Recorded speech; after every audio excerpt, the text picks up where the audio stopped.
The Awakening. The Zephyrian survey vessel Twilight Seeker drifted silently through the abandoned solar system.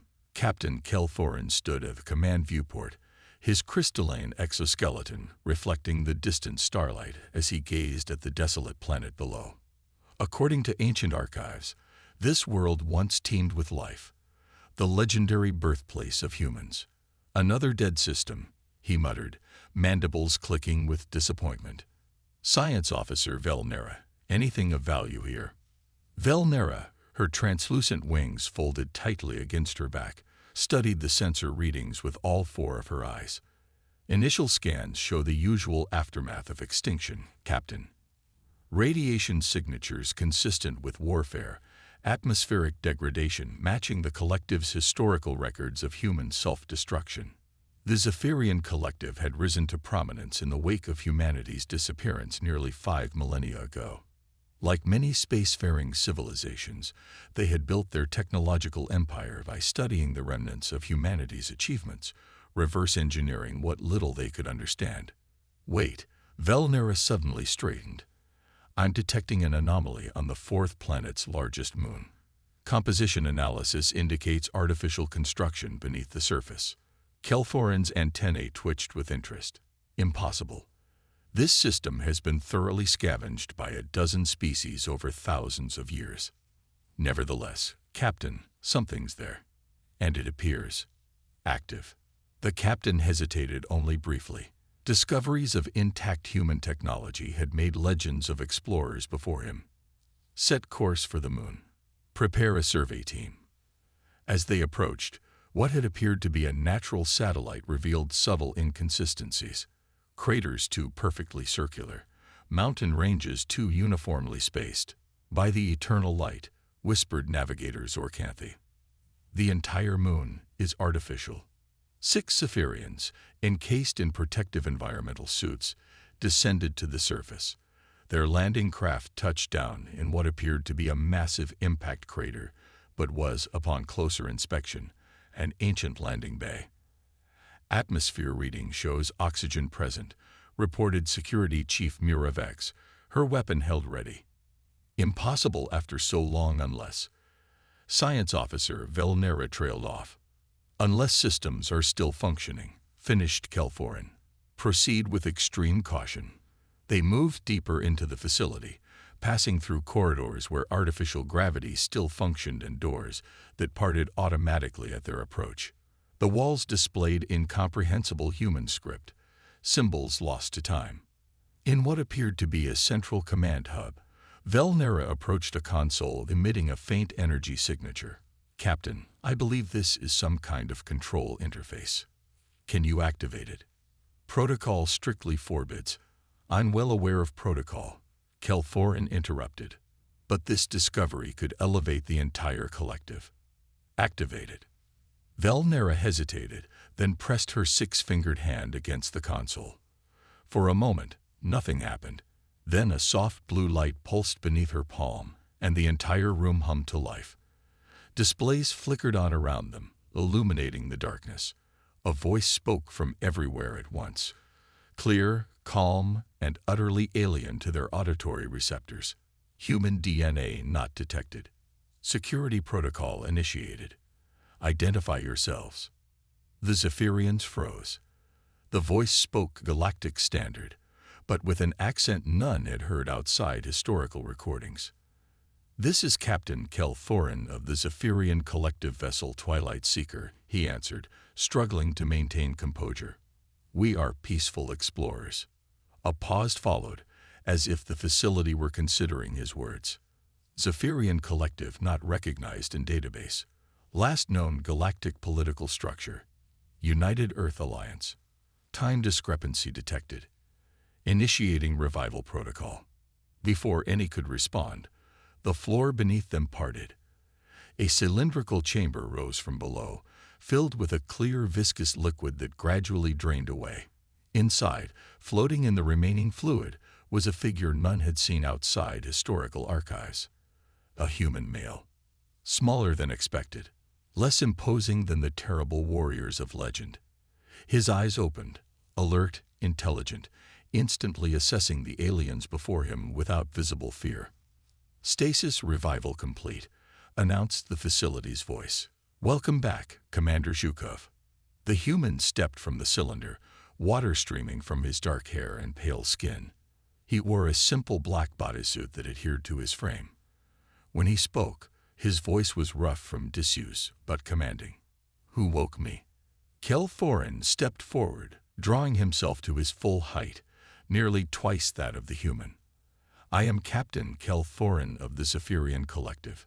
We discovered this facility, and—" "How long?"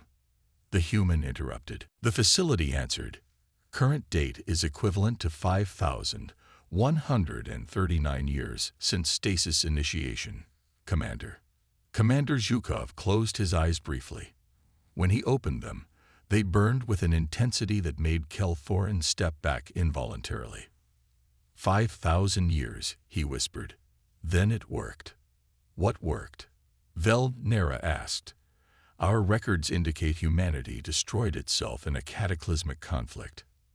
Zhukov laughed, a sound without humor. "Is that what they teach now? That we destroyed ourselves?" He walked to a console, his movements becoming more fluid with each step as his body fully awakened. "We didn't destroy ourselves. We saved everyone." His fingers danced across controls, bringing up star maps and data streams the Zephyrians couldn't decipher. "I am Commander Alexei Zhukov of the United Earth Defense Force, custodian of Outpost Artemis." He turned to face them fully. "And humanity isn't extinct. We're just waiting." "Waiting for what?" asked Kelforin, a chill creeping up his spine. "For the right time to return." Zhukov studied data scrolling across multiple screens. "The harvesters. You call them something else now, I imagine. They come in cycles. When they last came, humanity stood alone against them. We couldn't defeat them conventionally, so we made a choice." He pressed a sequence into the console, and a holographic projection appeared in the center of the room, a visualization of the galaxy with thousands of tiny points of light scattered throughout. "These are human outposts, ships, and stasis facilities," he explained. "All dormant, all waiting. We spread ourselves thin, hid our technology, and went to sleep. The harvesters couldn't find what wasn't there, so they moved on, thinking they'd eliminated us. And while the galaxy forgot us, we waited." Kelforin stared at the map in disbelief. If the human spoke truth, there were human facilities scattered across the entire known galaxy, hidden in plain sight for millennia. "That's impossible," he said. "We would have found them." "You found one," Zhukov pointed out. "And only because it was time." "Time for what?" Security Chief Miravex demanded, her weapon now trained on the human. "The harvesters return every 5,000 years. They're coming back soon." Zhukov's eyes narrowed. "And now, thanks to you, humanity will be ready." He pressed another control, and the facility shuddered around them. "What did you do?" Kelforin demanded. "I initiated the Lazarus Protocol. Every human outpost, every sleeper ship, every hidden facility across the galaxy has just received the signal to wake up." His smile was predatory. "Humanity is returning to the stars, Captain. And this time, we won't face the harvesters alone." Alarms began blaring throughout the facility as systems long dormant surged to life. Outside, the Twilight Seeker's sensors detected massive energy spikes as ancient engines powered up. "This facility is preparing to move." Vel-Nera's voice came through Kelforin's communicator, panic evident. "Captain, it's generating more power than our entire fleet combined." Kelforin stared at the human. This small creature, whose species had orchestrated the greatest deception in galactic history. "What happens now?" he asked. "Now," said Commander Zhukov, "you have a choice. The Zephyrian Collective can be the first to ally with humanity's return, or the first to witness why the harvesters feared us enough to hunt us to the edges of space." Deep within the facility, ancient fabricators began constructing vessels not seen in millennia. Weapons platforms activated, calibrating systems designed by a civilization that had once stood at the pinnacle of technological achievement. The galaxy has forgotten what humans are capable of, Zhukov said, watching the Zephyrians' reactions with calculating eyes. It's time they remembered. The stars remembered. Across the galaxy, long dormant systems stirred to life. On desolate moons, beneath oceanic depths, hidden in asteroid belts and nebula clouds, thousands of stasis pods opened. Humanity awoke from their 5-millennium slumber, each outpost receiving the same message. Lazarus Protocol activated. The Harvester's approach. Prepare for reunification. The return.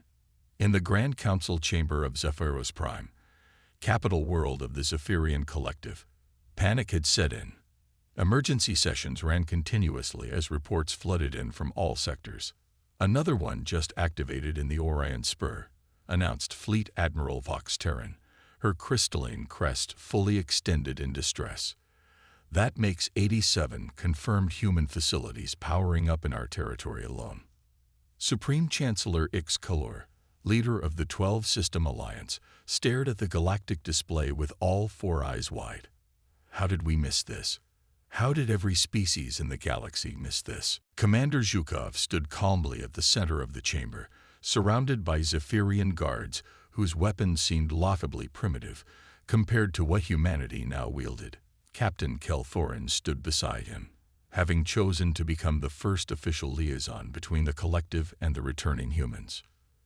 You missed it because we designed it that way, Zhukov explained patiently. 5,000 years ago, when the Harvesters came, they systematically eliminated advanced civilizations. They consumed technology, resources, and knowledge, leaving lifeless husks behind. He gestured to the holographic display showing the awakening facilities.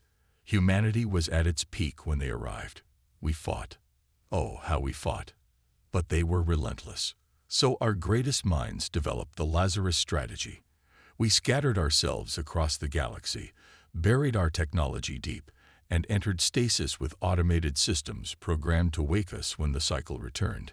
Chancellor Ixcolor's mandibles clicked nervously. And you expect us to believe these? Harvesters are returning now. Conveniently, just as you awaken. Before Zhukov could answer, a Zephyrian communications officer burst into the chamber. Chancellor, deep space monitoring stations are detecting massive energy signatures entering the galaxy. Configuration unknown, but they're unlike anything in our records. The room fell silent. Zhukov nodded grimly. Right on schedule. The Harvesters never deviate from their 5,000-year cycle. Holographic projections shifted to show what appeared to be massive ships, if they could be called ships, organic-looking structures larger than small moons, moving with unnatural precision toward the outer systems. By the eternal light, whispered Admiral Vox Terran. There are hundreds of them. Thousands, corrected Zhukov. And they won't stop until they've consumed everything of value in this galaxy, unless we stop them. Chancellor Ixcolor turned all 4 eyes to the human. How? You said yourself that humanity at its peak could not defeat them. Humanity at its peak fought alone, Zhukov countered. And we've had 5 millennia to prepare for this moment. Our greatest minds spent centuries developing weapons and defenses specifically designed to combat the Harvesters before entering stasis. Every human facility awakening now carries pieces of that technology. He stepped to the control panel, interfacing with it in ways the Zephyrians couldn't comprehend. The display shifted to show human facilities across the galaxy activating, connecting, sharing information at speeds that made the collective's most advanced quantum communications seem primitive. As we speak, humanity is rebuilding. Ships are being manufactured, weapons assembled, defensive systems deployed. But we need allies. He fixed his gaze on the Chancellor. The Harvesters will target the most advanced civilizations first. Your collective stands at that threshold now. Admiral Vox Terran moved closer to the display. What are you proposing, Commander? An alliance. Humanity provides the technology and knowledge to combat the Harvesters. The collective provides resources and coordination with other species. Together, we stand a chance. Across the galaxy, humanity's return was unfolding with precision born of millennia of planning. Orbital shipyards hidden in gas giants activated, constructing vessels designed specifically to combat the harvester threat.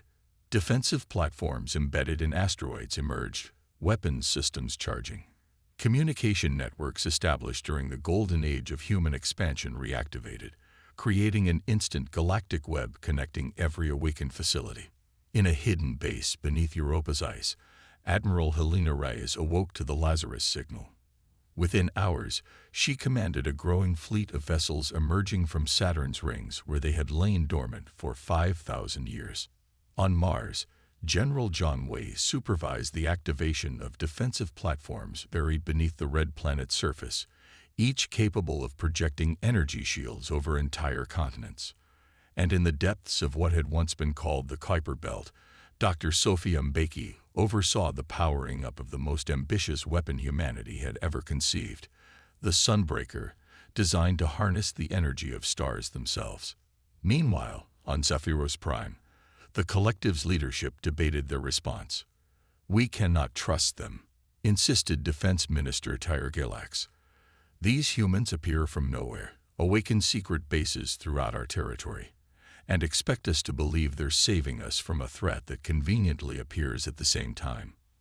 "Then explain those," countered Admiral Vox Terran, pointing to the images of harvester vessels, now clearly visible entering the galaxy's edge systems. "Are they human fabrications too?" Reports were already coming in from outlying colonies, worlds going dark. Distress signals abruptly terminated. The harvesters moved with terrifying efficiency, consuming everything in their path. Zhukov watched the Zephyrian leadership argue, a familiar human emotion, impatience, building within him. Finally, he stepped forward, interrupting their debate. "While you argue, the harvesters advance. They've already consumed 3 of your outlying systems." He projected new data onto the display. "At their current rate, they'll reach Zephyros Prime within 2 standard months." A hush fell over the chamber. "What would you have us do?" Chancellor Ixcalor asked quietly. "Open your shipyards, your factories, your resource deposits to human engineers. Allow us to upgrade your defensive systems, your weapons, your shields. Transmit warnings to every spacefaring species, and prepare your people for war." The Zephyrian leadership exchanged glances, then Chancellor Ixkeller nodded slowly. "Very well, Commander. The Zephyrian Collective formally requests alliance with humanity against this threat." Within days, human technicians arrived at Zephyrian facilities throughout the 12 systems. Advanced manufacturing techniques increased production tenfold. Weapons systems thought to be at the pinnacle of collective technology were dismantled and rebuilt with human innovations that made them exponentially more powerful. But the true revelation came when the first harvester vessels reached a defended system. The Zephyrian Defense Fleet at Proxima Zephiri, newly equipped with human technology, engaged the massive organic ships. What had been expected to be a desperate last stand became something else entirely. Human-designed phase shields absorbed the harvester's energy weapons. Targeted gravity weapons disrupted the strange physiology of the organic vessels. For the first time in recorded history, the harvesters retreated. News spread rapidly throughout the galaxy. Species that had been preparing for inevitable consumption suddenly found hope in humanity's return. Ancient rivalries were set aside as the human diplomatic corps, awakened from stasis, negotiated alliances with dozens of civilizations.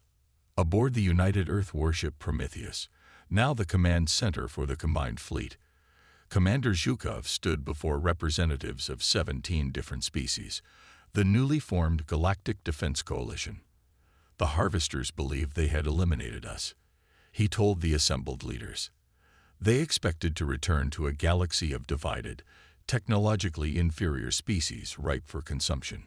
Instead, they found humanity reborn and a galaxy united against them. He activated a holographic display showing the current state of the conflict. Harvester advances had been halted at key defensive points. Counter-offensives were being planned. Make no mistake, This will be the most difficult fight any of our species has ever faced. The harvesters have consumed countless civilizations across multiple galaxies. They adapt. They evolve. Victory is not assured.